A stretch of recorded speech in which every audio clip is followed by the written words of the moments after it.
It all started like any other day. Daddy Pig was fixing a floorboard. Peppa, George, and Evie watched. Evie stared into the gap, silent, unmoving, eyes too wide. "Don't go down there," Daddy Pig said. "Just dust and spiders." That night, Peppa woke up. Strange lights flickered under her door. She heard soft rustling. At the end of the hall, she saw Evie. We're waiting. In the living room, the rug was gone. In its place, a gaping hole. She stepped closer. Creak, crack. A hand grabbed her. She was pulled under the floor, into darkness, cold, whispering, laughter. Then a warped version of Evie's song. Peppa trembled. Evie stood before her, but twisted, taller, eyes hollow. "You came to play," she whispered. Peppa backed away, touched something. She turned and saw Daddy Pig. His eyes were glowing. She ran. Hands reached out. Faces flickered. Ahead was a light. It was the silhouette of Mummy Pig. She climbed toward the light, and suddenly a white flash. She gasped in bed. In her room, she looked around, panting. Everything looked normal. She exhaled, nervously smiled. But then she looked up. Evie was on the ceiling, smiling. George decided to look at the stars through a telescope. Suddenly, they noticed a bright dot approaching quickly toward Earth. It turned out to be an unusual spaceship that landed nearby. Out of the ship came strange creatures. Aliens. They were menacing, with sharp teeth, bright eyes without pupils, and long arms with claws. Suddenly, glowing balls flew out of the ship. These were mini aliens circling around. They glowed gloomily and ominously, and their movements were quick and sharp. The aliens approached and whispered something threatening. They wanted to take over the village. Peppa and George were terrified. They couldn't move from fear. One of the creatures extended its long arm toward the piglets and attacked them. Peppa and George tried to escape, but a bright light from the alien ship pulled them upward. At that moment, they thought they would never see Mommy and Daddy again. But suddenly, a strange luminous creature appeared. It directed a beam of light toward Peppa and George. The beam shone brightly and blinded the aliens. They got scared and quickly flew away. Everything became quiet and peaceful again. The starry creature became their new friend, and Peppa realized even the scariest aliens can leave if there is the light of goodness. This is a lost episode that was never aired on TV. It all began on a normal day. Peppa lost one of her baby teeth. "Hooray!" she shouted, "Dad. Now the tooth fairy will bring me a gift." Mummy Pig smiled. "Put the tooth under your pillow, dear. There'll be a surprise in the morning." That night, Peppa woke up. The room was dark, but something felt wrong. She heard a crunching sound from under her pillow. When she lifted it, the tooth was gone, but there was no gift either. Only a strange white lump, like it was made of bones. The next day, George complained about a toothache. Then Mummy Pig, then Daddy Pig. They all said, maybe we ate something bad. That night, Peppa woke up again, but not from the crunch. This time, from breathing. Someone was sitting by her bed, a figure, gray, far too tall, with long arms and a grin that stretched ear to ear. "Do you brush your teeth well, Peppa?" it whispered. "You give them to me, one by one, every night." Peppa screamed, but no one came. George was asleep with his mouth open. His front teeth were missing. Mummy was standing in the hallway, smiling. On her cheek, a white patch like bone powder. Peppa ran to the mirror. On her face, new teeth were growing, but not hers. A third row, sharp, wrong. She ran back to the bedroom. Everyone's teeth were falling out, more and more every second, and someone stood in the corner. That same figure, but its face. Oh God. This is a lost episode no one could ever finish. Never-ending day. It all started like any other day. Peppa woke up in her bed. The sun was shining. Mummy Pig called her to breakfast. George was eating cereal. Daddy Pig was reading the newspaper. Everything felt calm. But the newspaper was blank, just empty white pages. Peppa blinked. She thought it was nothing. She went outside. Everything was the same phrases, the same smiles. The next day, everything repeated. Same breakfast, same weather. Mummy Pig started repeating the same words. Breakfast is getting cold. Breakfast is getting cold. Breakfast is getting cold. Daddy sat frozen with a strange smile. George stared directly at the screen, unblinking. Peppa felt time breaking. She opened her eyes one day and saw strangers in her room. They had her face, all of them, and they just stared. She walked to the mirror. Her reflection didn't move. Its eyes were dark, unnatural. Once she saw George writing on the wall with black chalk. Peppa didn't escape, and then the writing vanished.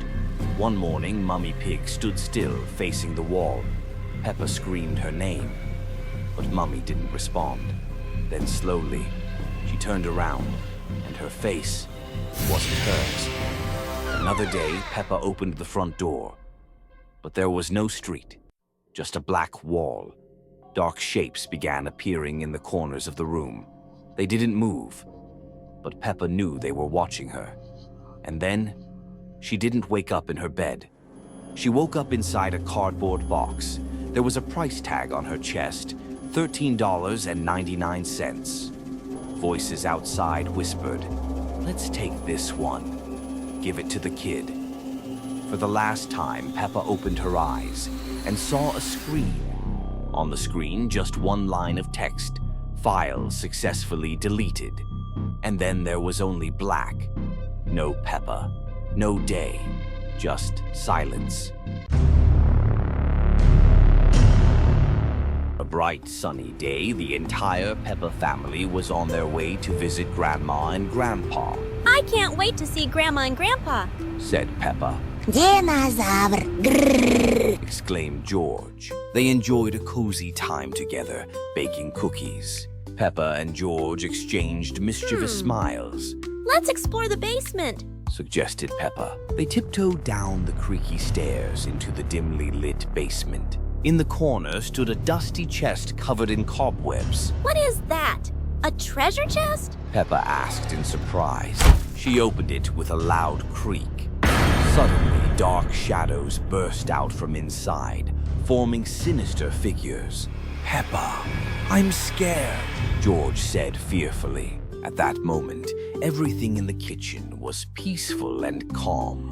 The family was drinking tea when, suddenly, the children's screams prompted the parents to go downstairs.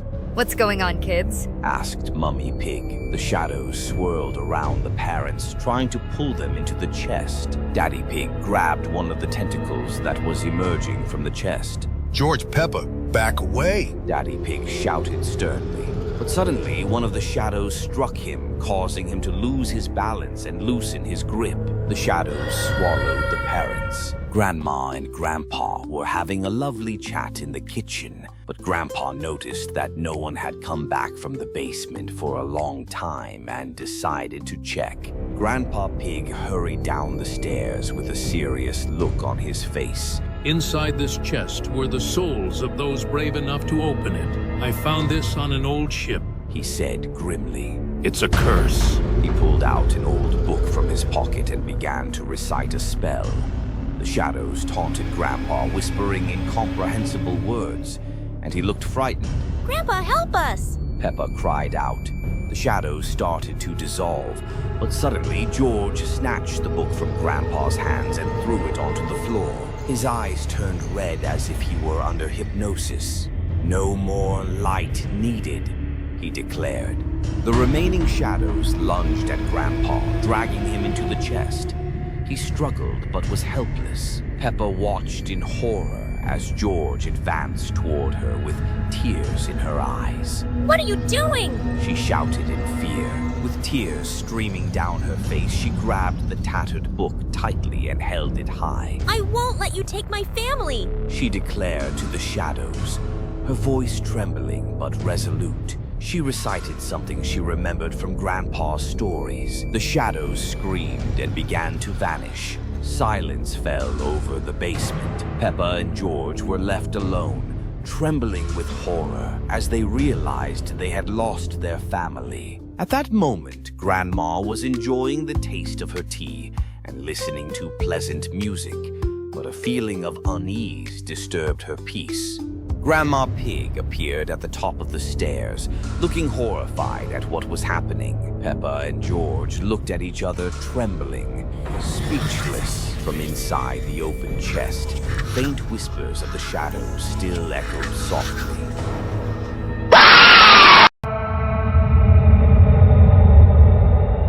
It was an ordinary day. Peppa's math teacher, Madame Gazelle, started coming to her house. At first, Peppa enjoyed studying with her. However, after a few days, Peppa became thin and sad.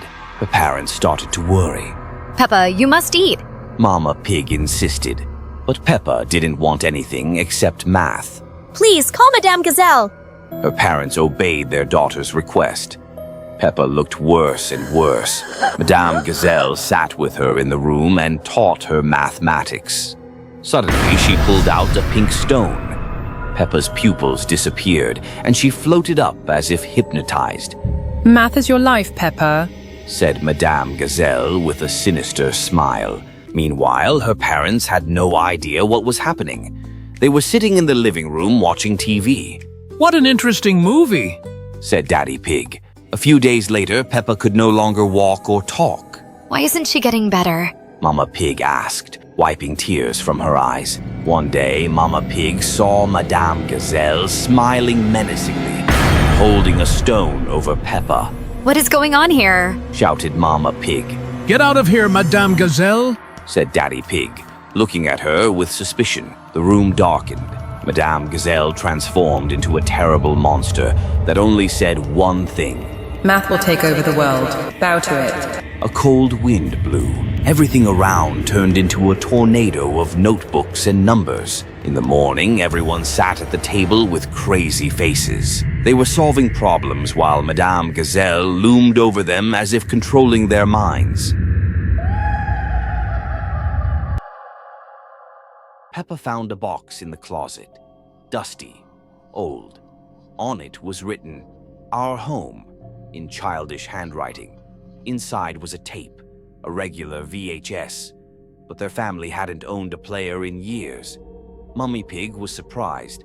Someone must have mixed it up. Let's throw it away? But Daddy Pig said, "I have an old player in the basement. We can watch." That evening, they all gathered in the living room. The screen flickered. The image shook. On the tape, their house, like someone was standing silently, filming. "Strange," said Mummy Pig. "I don't remember anyone recording us." Then, dinner scene. Everyone sitting at the table. Daddy, Mummy, and Peppa on both sides. Two Peppas, identical, both eating. But one of them smiled. Wrong. Suddenly, one of them turned her head and looked directly into the camera.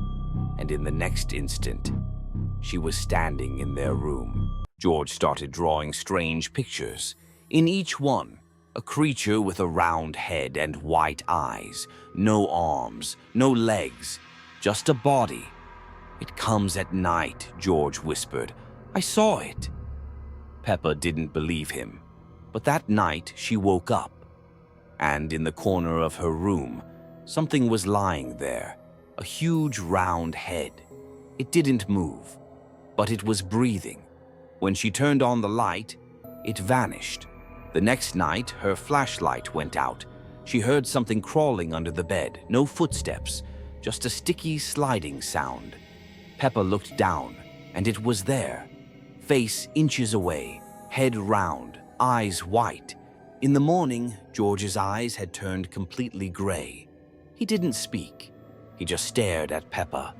And then it came again. From the wall, across the ceiling. It stopped right above her, and then the words, Now you've seen me too. Peppa and George were playing hide and seek. Just like always, George chose a cozy spot, a little further than usual. Peppa was walking through an empty hall. The house seemed frozen in time. George was hiding well, too well. Mommy Pig was washing the dishes, but her movements were a bit slowed down. Mommy, George isn't coming out. He always plays like that. Peppa felt the presence of something supernatural. The wardrobe where George was hiding was now closer than before. George was always nearby, but he wasn't here. The game of hide and seek had long since crossed into another realm. Peppa approached the window. There was George. He was outside, looking at Peppa and trying to get her attention. Turning around, Peppa noticed that George was also inside. She went outside. The yard was empty. The grass was pressed down, as if someone had just left. But now, in the window, there was her, the one who hadn't come out. Peppa decided to go back home. The door creaked as if someone was pulling it at the same time she did. Something in the house had changed, like it was shrinking. The wardrobe remained, but it no longer hid anything. Peppa entered the kitchen. George sat with his back to her at the table. He was waiting, but something was wrong. His face was blurred. He whispered, "You lose. The game was over." But had it ever really begun? Deleted Peppa Pig episode, The Living Toy. George loved his dinosaur, but that day, the toy fell into a place where it shouldn't have gone. George didn't know. Some toys find their owners on their own. When George disappeared, Peppa decided to look for him, but she had no idea. She would have to search not for her brother, but for what had taken him. The trail led to the nursery, where it all began. The door to the nursery swung open, and Peppa saw a giant dinosaur holding George in its claws. Give him back! Peppa shouted, but the dinosaur already knew his name. Peppa tried to rescue her brother, but the dinosaur swatted her away with its tail. George mumbled. His voice sounded strange, as if the dinosaur was learning how to be hidden. Peppa grabbed a toy hammer and struck the dinosaur's paw. It dropped George. Run! Peppa yelled, but George didn't move. His eyes turned red. In the morning, George returned, but Peppa saw that now the dinosaur was always watching him. At night, a voice was heard behind the door. "The little dinosaur. Mine." He waiting, because children can be lost so easily, especially when they think they've been found.